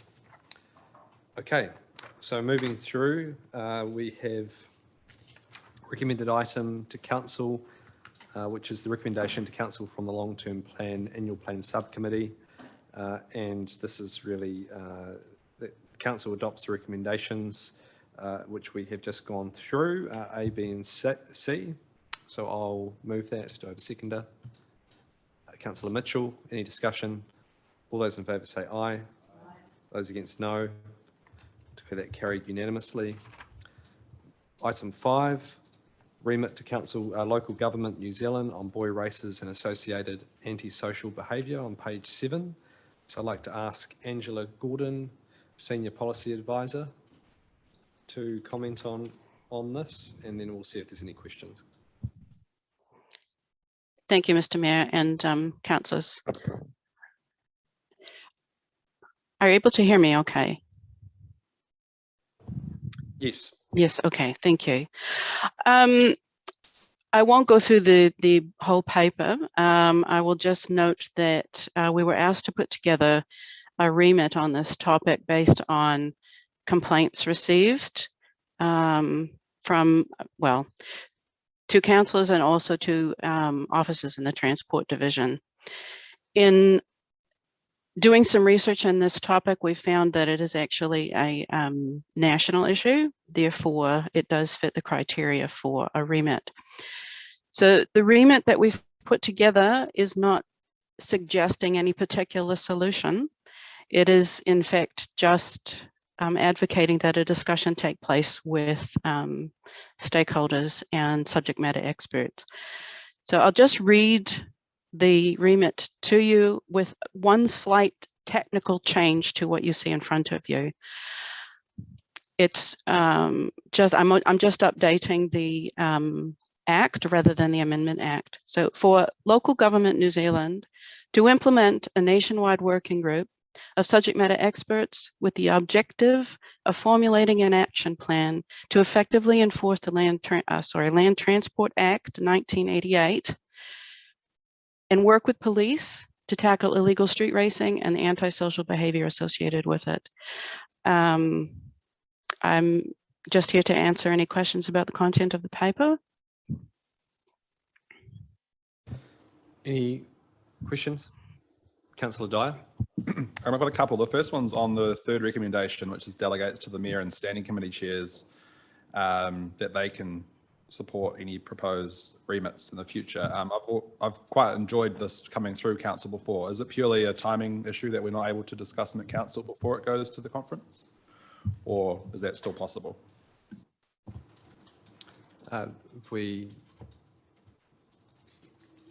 Well, these are due by 5 p.m. on the 20th of May. Do you want me to in order to meet the remit screening committee deadline. So were you wanting to discuss it in what respect, to debate whether we actually putting this forward? Or? So not on our remit, but it says delegates to the Mayor and Standing Committee chairs to support other remits going to the conference, whereas previously they've come to this council. No, apologies. So basically what that is we have a situation where often remits come in last minute to get over the first threshold, which is five councils across the country supporting it. Then it would come to the council for us to vote and discuss our position. So it's purely just to get over that first hurdle.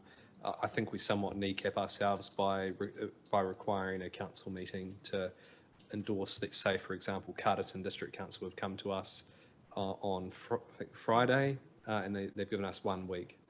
On that occasion, we could potentially make that work with the meeting today, but it's just all a bit hectic, and other councils delegate it. Makes sense.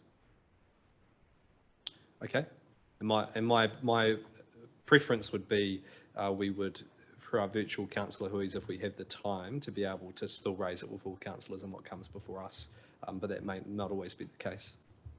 Councillor Mitchell?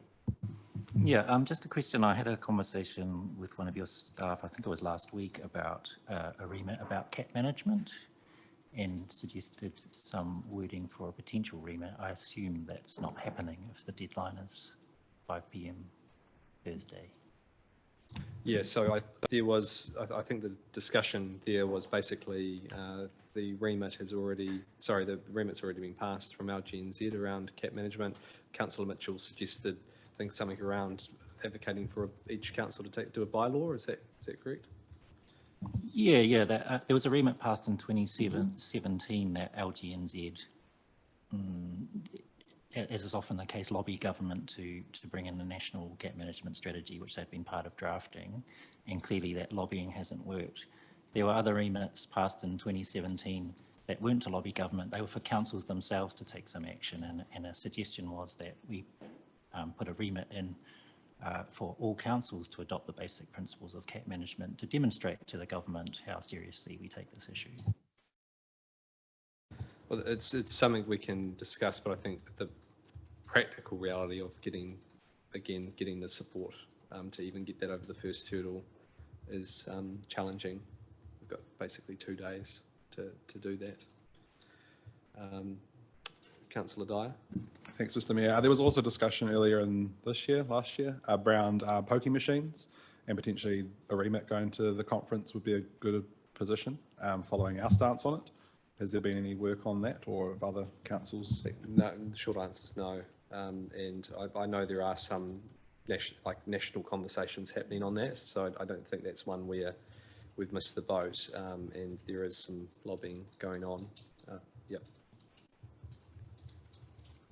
I would say, and Deputy Mayor Lewis raised this with me prior to the meeting, that we certainly, I plan to move a consequential, have a better process around remits. We've actually never submitted, well, not on my time, submitted a remit before. So I think flagging this in, say, November of each year to give all councillors the opportunity to put these ideas forward, giving us a good amount of time to lobby our neighbours to get that support is a better way of going in the future. So we can build that into our work program.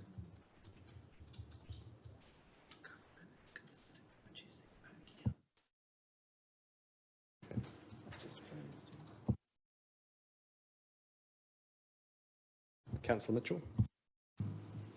Just if we could come back to the cat management one just for a moment. I mean, I appreciate that the clock is ticking. I think in terms of finding other support for such a remit would probably be quite easy, because a lot of councils have moved on since 2017 and taken exactly the actions that we would be asking. For me, I guess it feels a little bit hypocritical that we would ask the government to make us do this, but not be prepared to do it ourselves. And I think that's really the point I was making, that we can demonstrate to the government that we're doing all that we can, and if there's more that we require from the government, we can do that. But I think it'd be quite easy to find 5 councils to support it, assuming there are 5 councils who already do those things themselves. I think the challenge is some councils require it to go to a council meeting, others do have delegations, and I mean, Deputy Mayor Lewis has been working on the Boy Racer remit to get support, and we're still not quite there on it already yet, because having to go through different channels, so it's not as straightforward as maybe you'd think. Councillor Edwards. Can I get a better understanding from Councillor Mitchell what he was saying about the previous remits? Is he saying that at a previous local government conference there was a remit that presumably did clear the hurdles that said that advocated different local authorities bringing in cat management laws, but it's sort of gone nowhere, or what happened to it? No, I can clarify. It's on an LGNZ media release from 2017 that there was a remit on national legislation to manage cats proposed by Dunedin City Council, asking LGNZ to lobby the government on the importance of implementing the final version of the National Cat Management Strategy, which LGNZ had been a partner in developing. So that was to advocate to the government.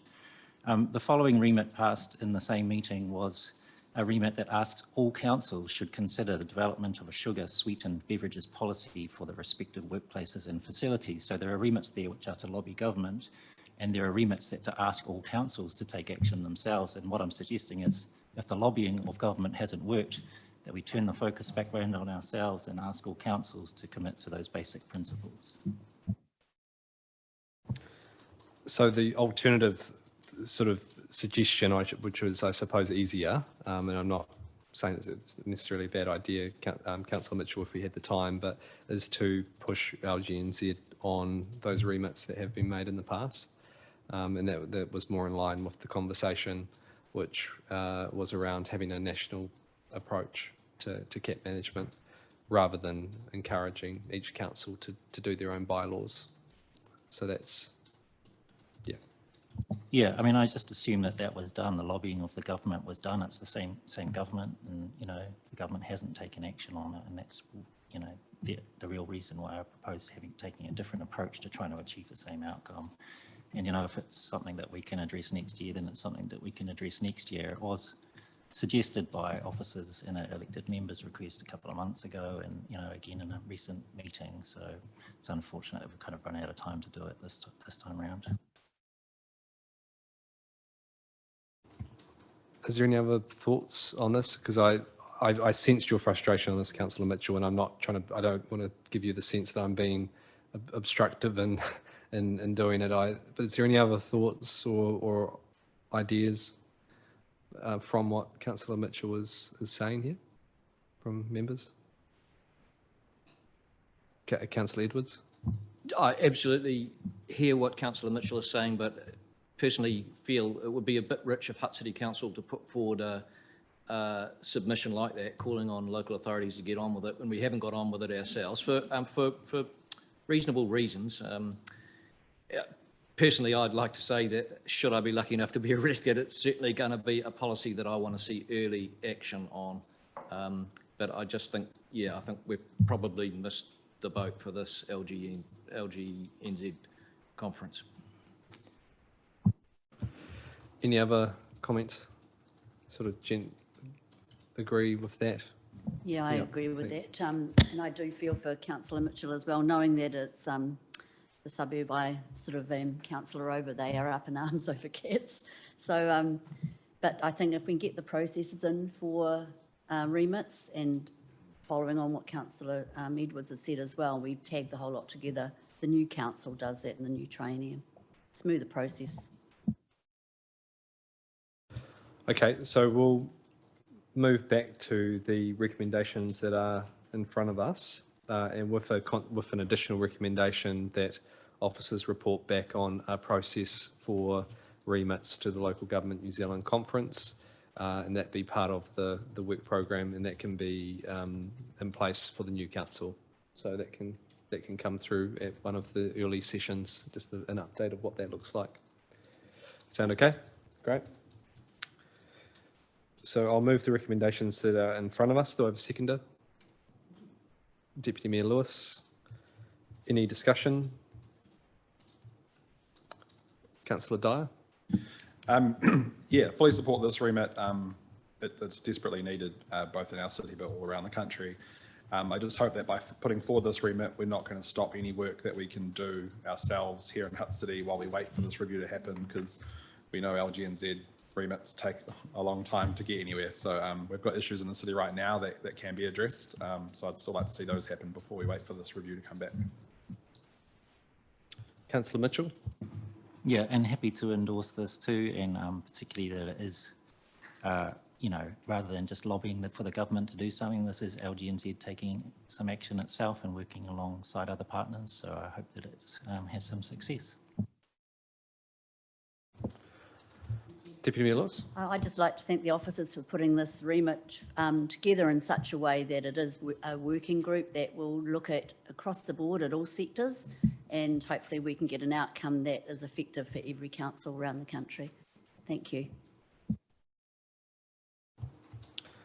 Great, and just to say I fully support this as well. This is an issue which continues to, for a very long time in the Hutt, been a problem and a challenge, and those residents who are impacted by this and businesses, it's huge for them, and I genuinely feel for the level of disruption and chaos that this causes. So it is not an easy one to fix, but it is something that we need to be thinking more about. And I think alongside this, I did have the opportunity to meet with Dion Bennett, the Hutt Valley Police Area Commander, and we're going to be looking at establishing a local group alongside Upper Hutt, because they also have challenges up there around how we can work together to tackle this issue locally. So that is in the works as well, just as an FYI.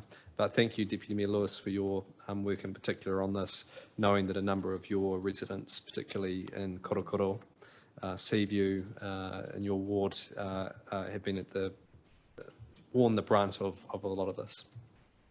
And to the Petone Community Board as well. Yeah, but there's still lots of work to be done. Okay, so I'll put the vote. All those in favour say aye. Those against no.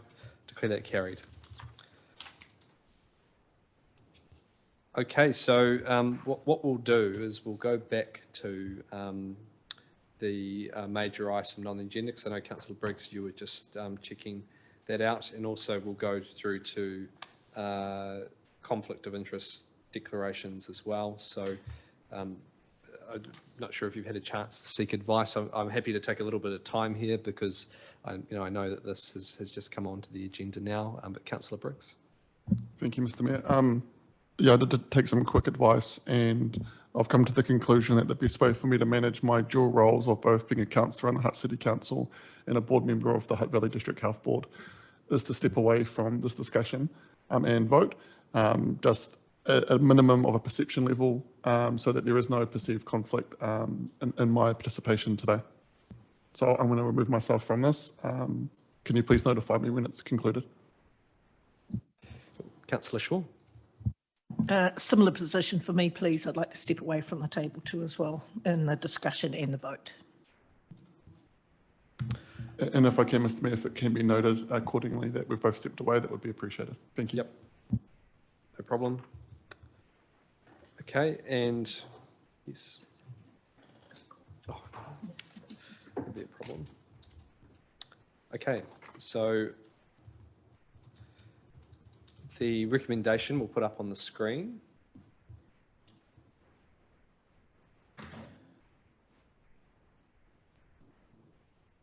Okay, so the recommendation is that the council notes that in light of the news yesterday from Hutt Valley District Health Board that the Hiratonga block at Hutt Hospital was earthquake prone, and will require services to be relocated. Council seeks an urgent commitment from Health New Zealand and government to ensure this relocation is temporary and that all services currently delivered from Hutt Hospital will be restored, including all the necessary investment in a rebuild refurbishment of the current site. So are we happy with that recommendation and this will be the view of council on this matter. So just to speak briefly as I move this, you'll all be pretty, I think, alarmed by the impact that that yesterday's news will have on our community. The Hiratonga block houses 79% of the beds and services, 210 beds, and on the information we've received, and I've got to say some of that information is a bit limited, that those services will be shifted out over a period of time due to the earthquake-prone status of the building. This will have a significant impact. Those services, particularly those tertiary services that are provided there, are incredibly important for people in the Hutt Valley and for those who rely on them.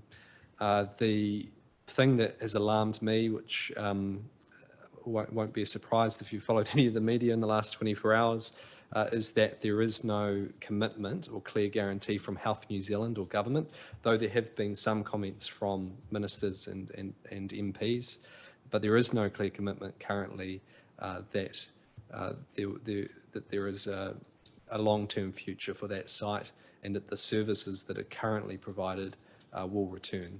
So that's really important that we actually have that in writing and that's also followed up with initial budget commitment towards that and also timeframes given.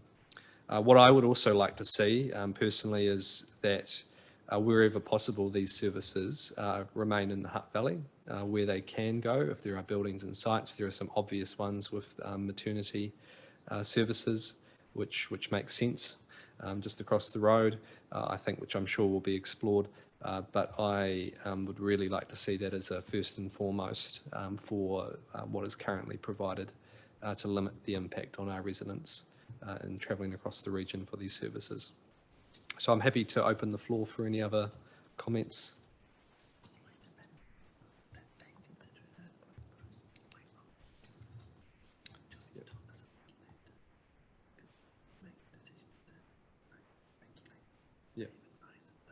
Okay. Yep. So we'll just a clarification, because we do have obviously a dual role here as the regulator from the official side. So we'll just get some clarity on that from the Chief Executive.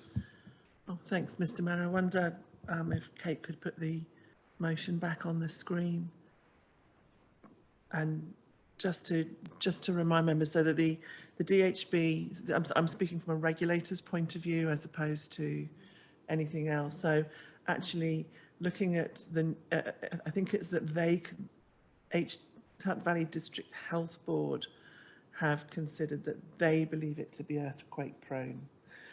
The reason for that is that yesterday, prior to their announcement, Hutt Valley District Health Board sent us through a draft detailed seismic assessment on that block, and they've advised us that their assessment is currently being peer reviewed to check the methodology and modelling. Our regulatory team here within the building control team is now reviewing that, and they'll be working with the Hutt Valley District Health Board regarding the next steps under the Building Act 2004, because it's the council under that act that actually declares whether something's earthquake prone. And then once as this is a priority building, if that occurs, then they would have 7.5 years to remediate the situation from when an earthquake-prone building was noticed is issued. So that statement is actually a reactive statement on our website. So my apologies, Mr. Mayor, I should have spotted this when you handed this to me earlier. I think the motion would just need to reflect the council notes that in light of the news yesterday from Hutt Valley District Health Board that they consider the Hiratonga block is earthquake prone. The rest of it is fine. That just then, it's not the council passing a motion that we consider it. Sorry, I know that's technical, but I hope that helps. No, that's fine. So if we can just make that amendment. Councillor Dyer. Just a quick question on that specifically. Is a building being deemed earthquake prone a council function? The health board itself can't deem a building to be earthquake prone. Maybe the wording should be has seismic issues or something.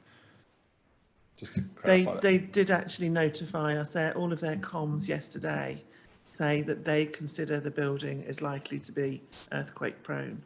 Yeah. So I think that is reflecting their communication. Okay. But it is down to us as a regulator, and that will be in the building team to make that determination. I'm happy to send round to members the reactive statement that's on our website so you can see what we're saying there. So that the council notes that in light of the news yesterday from the Hutt Valley District Health Board that they consider the Hiratonga block at Hutt Hospital is likely or is the,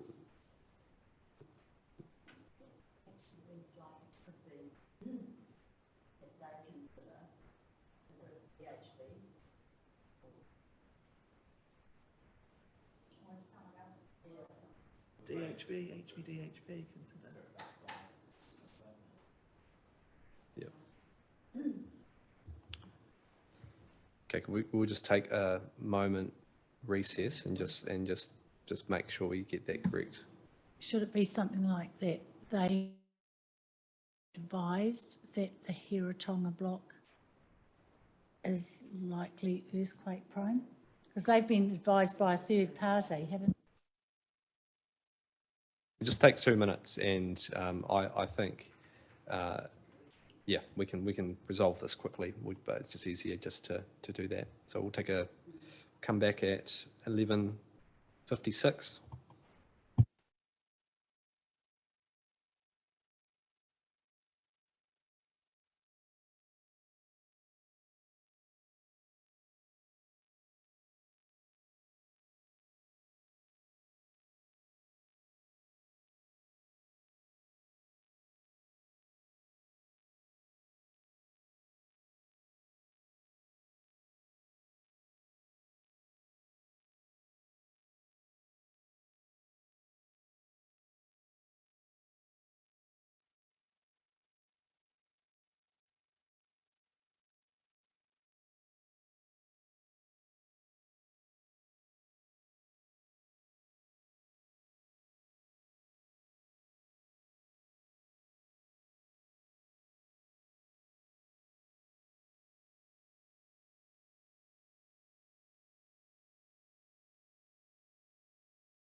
Back online?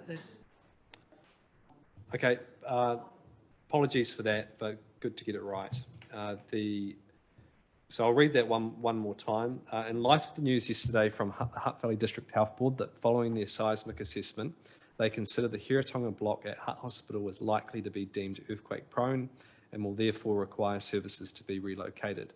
Council seeks an urgent commitment from Health New Zealand and government to ensure this relocation is temporary and that all services currently delivered from Hutt Hospital will be restored, including all the necessary investment in a rebuild refurbishment of the current site.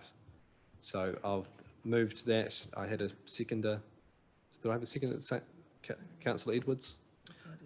And I have commented on that, so I won't repeat myself. But just to say again how I think the level of anxiety and concern out there with, I think, a lack of information and a lack of clarity around the future is really prevalent. And in addition to this and my comments before, it's going to be really important that the Hutt Valley District Health Board get that information out there and their implementation plan, and that we have those reassurances from Health New Zealand. What is obviously complicated in all of this is the fact that this has landed right before Health New Zealand is about to take over from the 1st of July.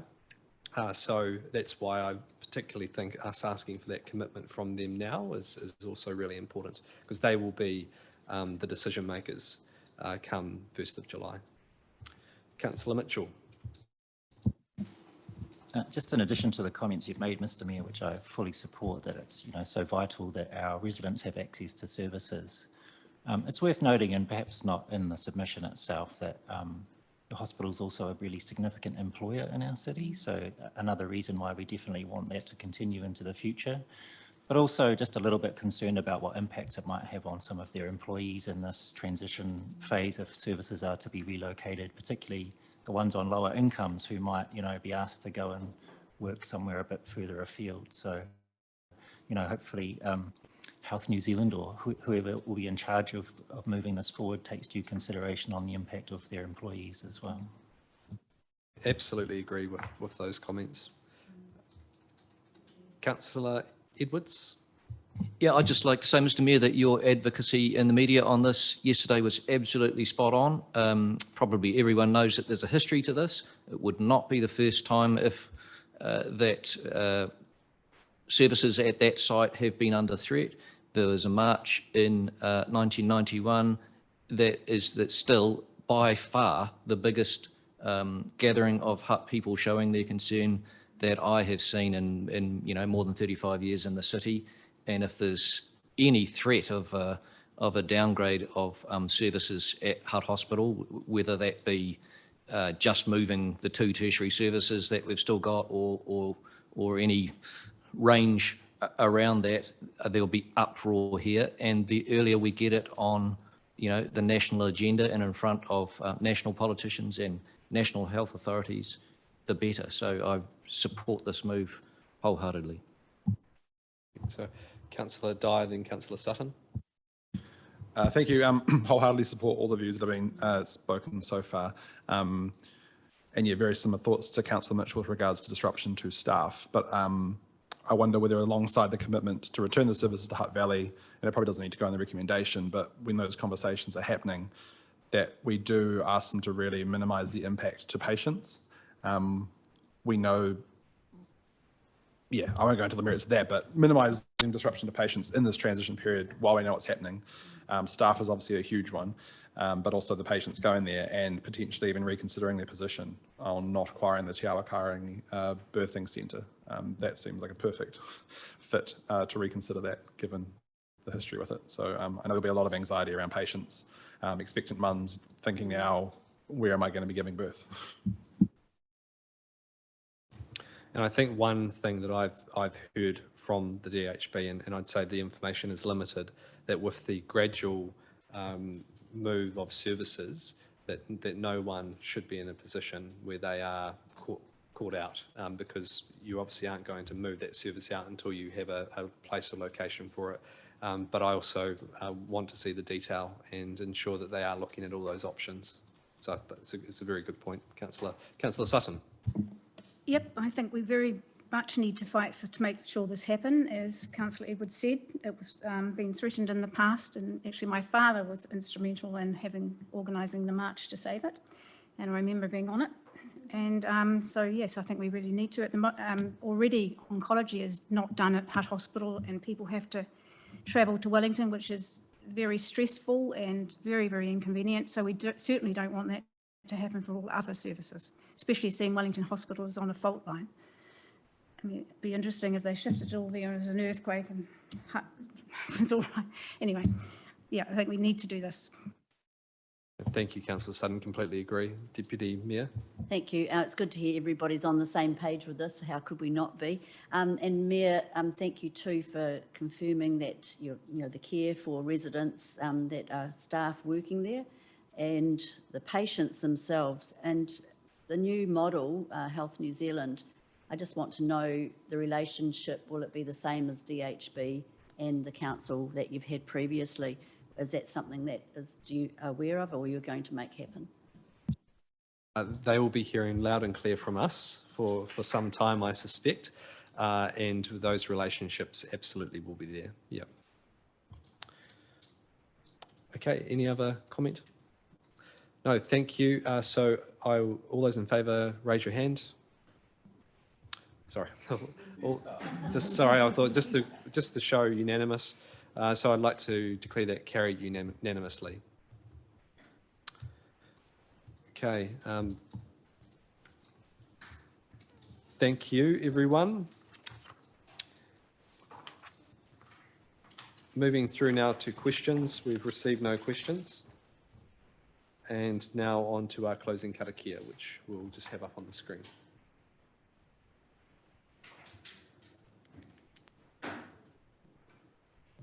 Please feel free to join me.